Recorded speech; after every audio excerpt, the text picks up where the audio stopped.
Termesanturo regards. My name is Jessica Lucia Galvis Pino, and today I am going to present you the similarities and differences between three cities belonging to the metropolitan area of the Santander department in the aspects of cultural identity and customs. So, in first place, I want to talk to you about the municipalities of Floridablanca and Piedecuesta. So, in this sense, both cities present the following similarities. First, Floridablanca and Piedecuesta have a religious society in which it's very important to participate in several activities presented by the Catholic Church.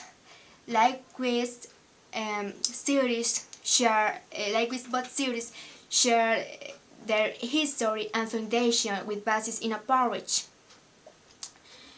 Besides, both cities comes with a big quantity of vegetation. And finally, Floridablanca and Piedecuesta have as a traditional custom the pilgrimage and the participation of the Nazarenes in Easter. Now, in relation with the difference, we can find the following aspects. Floridablanca manages an economy based on crafts like earthenware jars and its rich gastronomy, which has an emphasis in the milk candies and obleas. Piedecuesta, for his part, develops his economy in the production of snuff, panela, and blackberries. On the other hand, Piedecuesta develops customs as burn incense or take herbal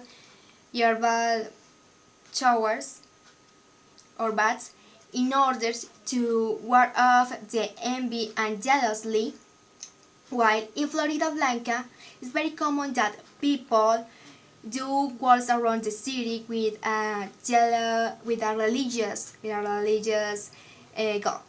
Also, in Piedecuesta, it's very common that people go to the main park on Sunday to hear the band concert of the municipality, while in Floridablanca, people usually go swimming or prefer stay at home with their families. Finally, in Piedecuesta, people frequently hang a stack of aloe vera behind the front door, while in Floridablanca, the persons almost always put in the front door a savila plant. Also, it's important to take into account that in both series, this custom has the same goal of ward of bad energy. To continue, I am going to share with you a brief comparison between the ancient and recent customs of Floridablanca. Okay? In this sense, Floridablanca presents several ancient customs like practice sports or take walks outdoors, observe processions, and participate in the activities implemented by the Nazarenes in Easter.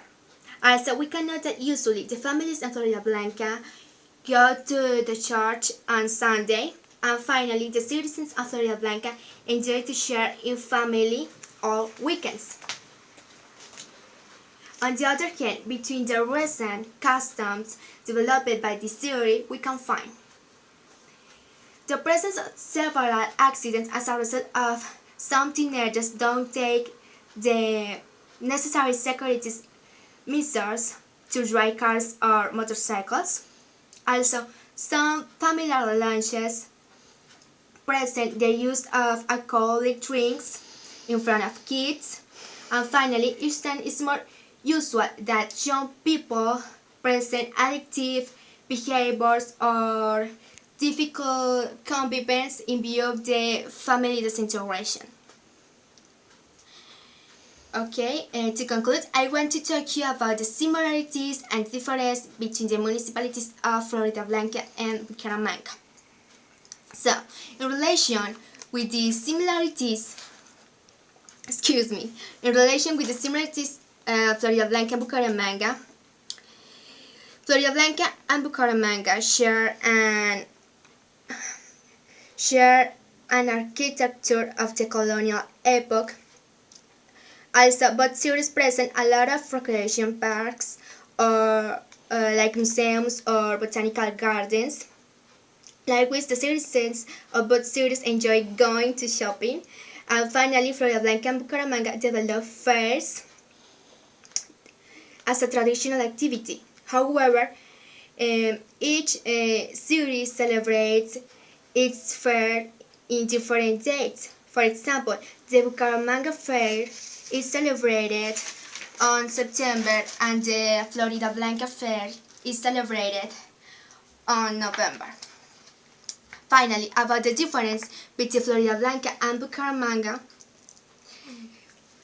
we can find that the people in Bucaramanga love go to the parties all weekends, while in Floridablanca the persons prefer to share in family. Also, Bucaramanga presents an economy based in the shoe industry and the jewelry production. On the other hand, Bucaramanga is known as the beauty city, while Floridablanca is known like the sweet city in view of its gastronomy. Additionally, Bucaramanga has a big quantity of buildings, while Floridablanca presents a lot of vegetation and natural areas. We have forgot that Bucaramanga has several parks and outdoor plays to share in family and practice sports, while Floridablanca has few parks, and the most important park is the Santander Park. Unfortunately, Bucaramanga doesn't have a recreational mega construction, while Floridablanca comes with the only aquatic park in the metropolitan area called Aqualago. Finally, taking into account the above, in general, is necessary the participation of the different entities in the promotion of the culture. And in the same way, I believe that the individuals have the obligation of conserve all customs and traditions through the participation of the different fairs or festivals and transmission of knowledge and history out of a city to the new generation in order to avoid the culture shock. Well, dear Santuro, that is all for today, and I hope that you could learn a little of Santander and its main municipalities. So, thank you so much.